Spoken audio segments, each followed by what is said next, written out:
Halo, selamat datang di channel YouTube Nirfaidah gua yang akan secara khusus bahas game. Kenapa bahas game? Kenapa gua bikin YouTube? Untuk pertama kalinya dalam hidup dan secara spesifik bakal bahas tentang game. Ya karena gua gak ada bakat lain. Gua nyanyi gak bisa, main gitar juga gak bisa. Mau kayak gini aja ya, mau bikin channel apa. Jadi hari ini gue bakal cerita dikit tentang game PS4 yang ini sejujurnya udah gue tamatin. Namanya Red Dead Redemption. Jadi ini game gue beli sekitar bulan Februari 2020 kemarin. Dan gue dapet di kisaran harga sekitar 450.000. Gue tuh sebenarnya bukan tipe orang yang paham banget sama western ya, atau Wild West era, you know lah, zaman berkuda, banyak cowboy, sheriff, kayak gitulah. Juga awalnya gue bingung juga sih, ini Red Dead Redemption ini kok gamenya laku banget, kok dia banyak banget yang punya. Hari pertama rilis game ini tuh emang udah laku banget. Jadi awalnya gue mikir, gue nggak ngerti western, gue ngerti sih, gue tahu ini tentang apa. Cuman setelah gue main ini game selama kurang lebih 2 minggu lah, pandang itu berubah, men. Jadi gue yang awalnya nggak peduli sama Wild West era sama yang western kayak gini, gue perlahan-lahan jadi masuk ke ceritanya gitu loh.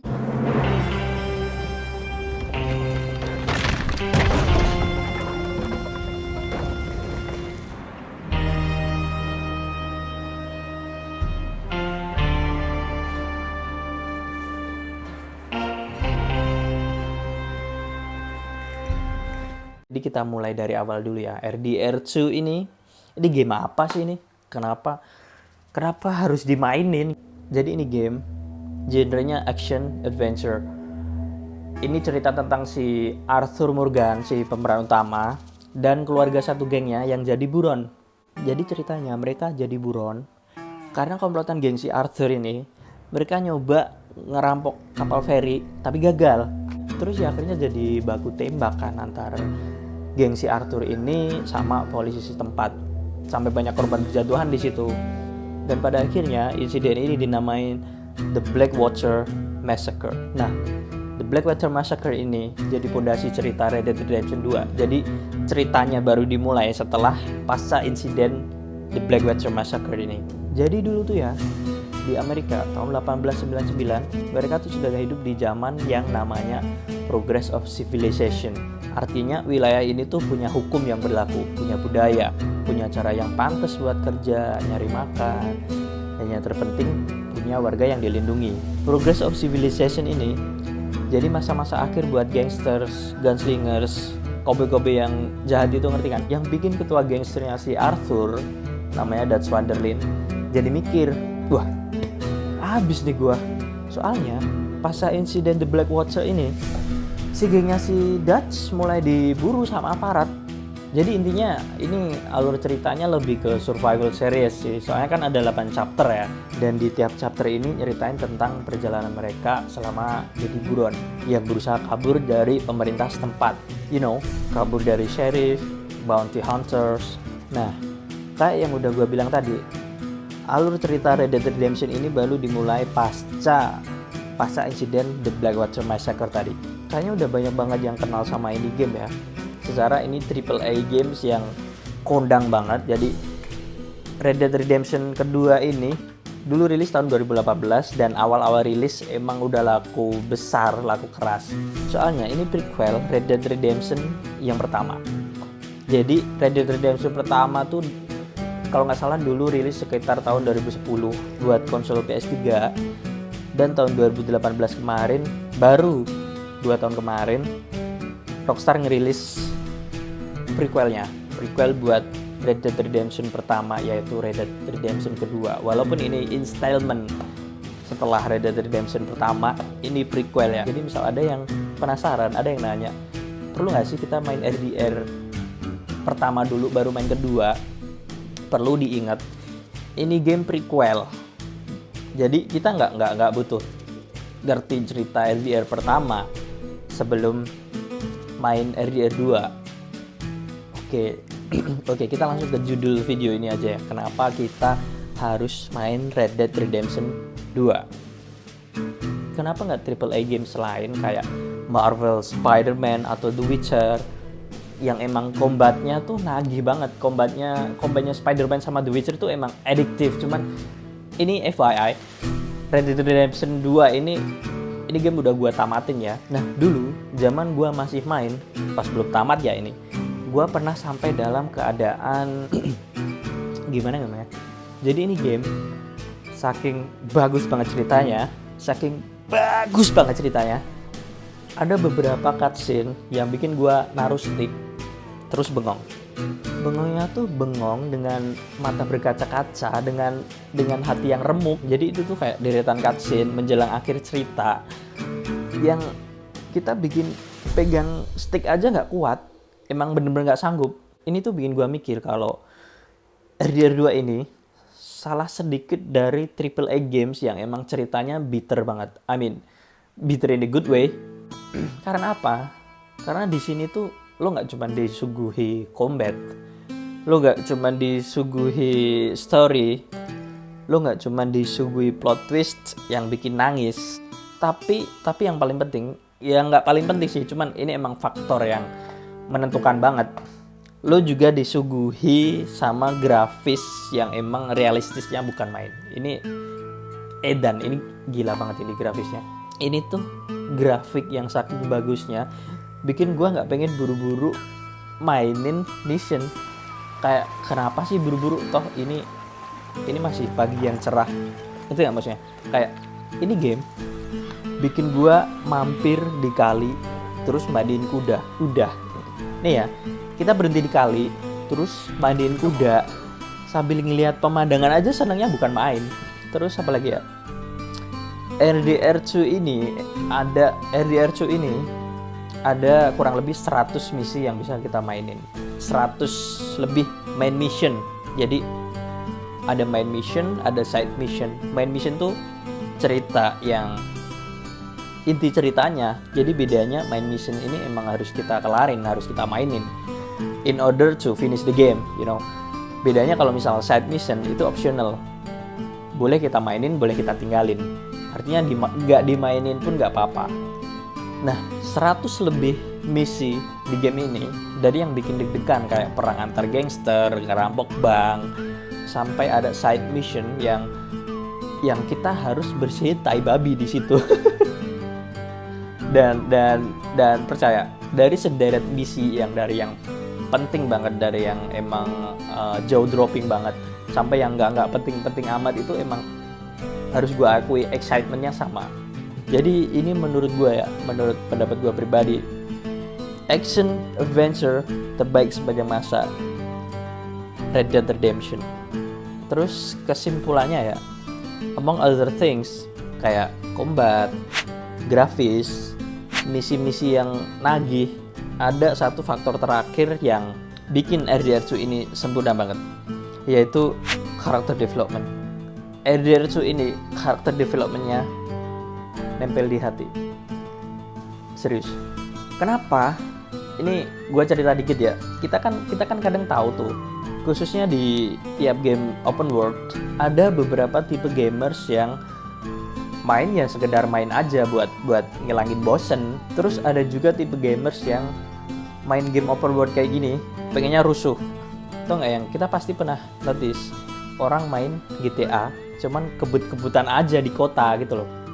Kebut-kebutan, orang jalan kaki ditembakin, nginjek nenek-nenek sampai mati, bawa bazooka buat ditembakin di jalan, di mobil, nyetir tank. Itu pasti aware lah ya kalian. Nyari PSK, mobilnya goyang-goyang. Nah, RDR 2 ini yang notabene open world game juga bikinan Rockstar, kita juga bisa ngelakuin hal serupa walaupun nggak sama persis kayak GTA. Misal nih, kita bisa di RDR 2 mabuk-mabukan di bar aja, nusukin orang lewat ditusuk pakai pisau. lari-lari bawa dynamite terus ditaruh di pasar yang banyak orang di situ, terus diledakin terus kabur. Lo juga bisa ngelakuin itu di RDR2 ini. I mean, you got the point lah ya.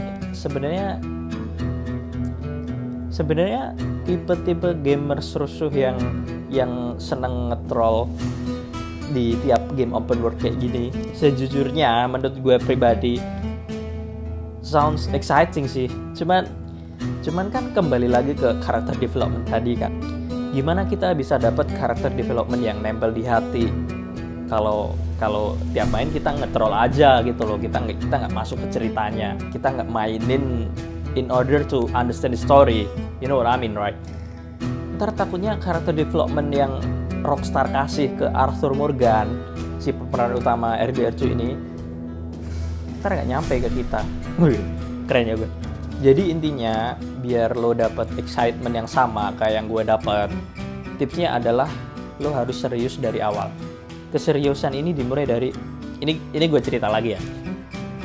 Jadi di game ini ada yang namanya honor, you know, honor.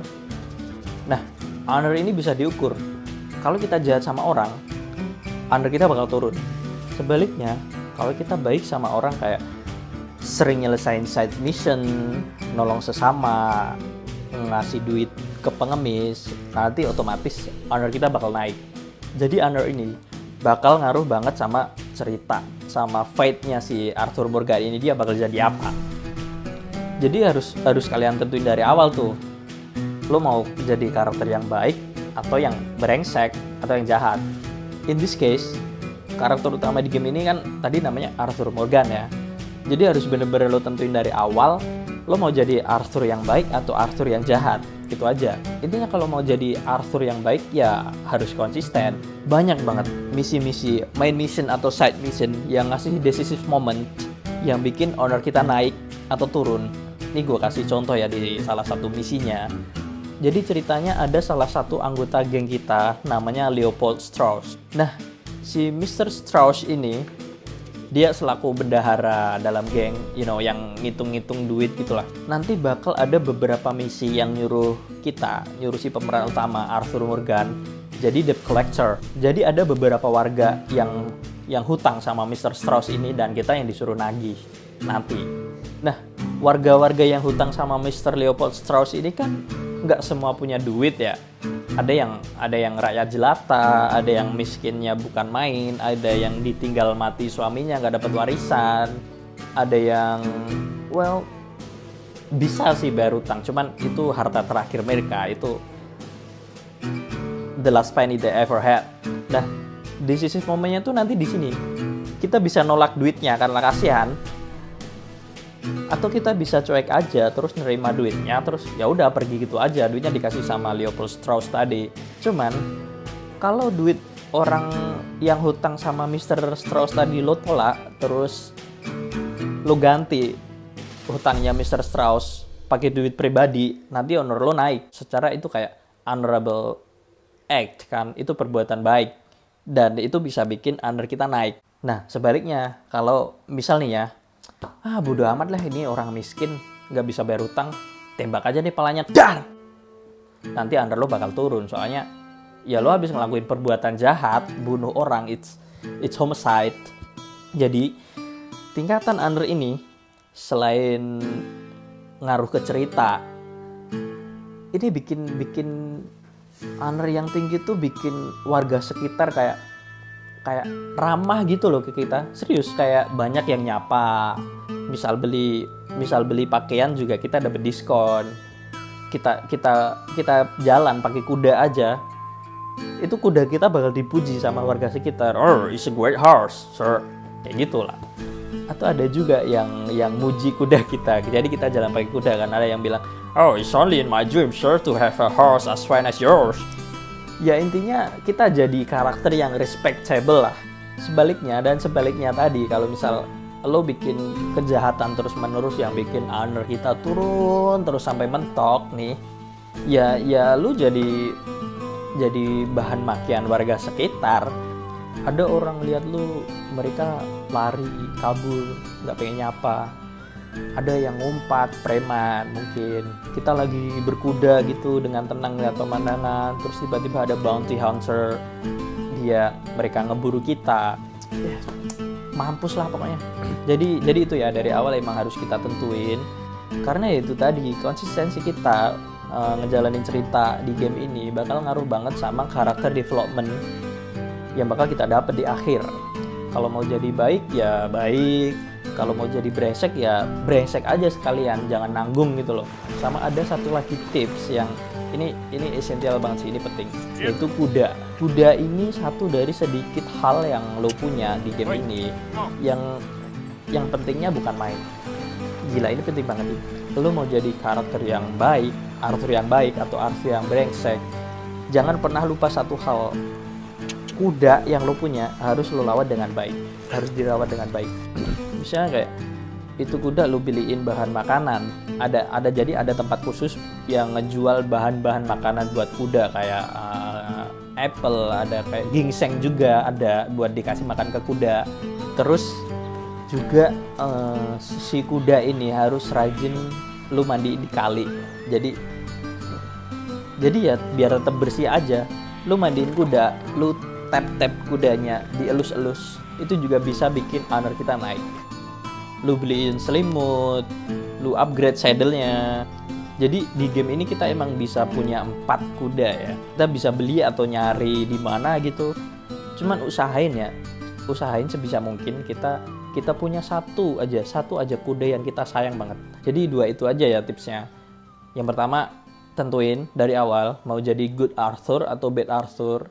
Terus yang kedua, ya ngerawat kuda, mau jadi baik atau mau jadi brengsek, apapun itu, psikopat, kuda ini harus lo rawat dengan baik, harus lo sayang.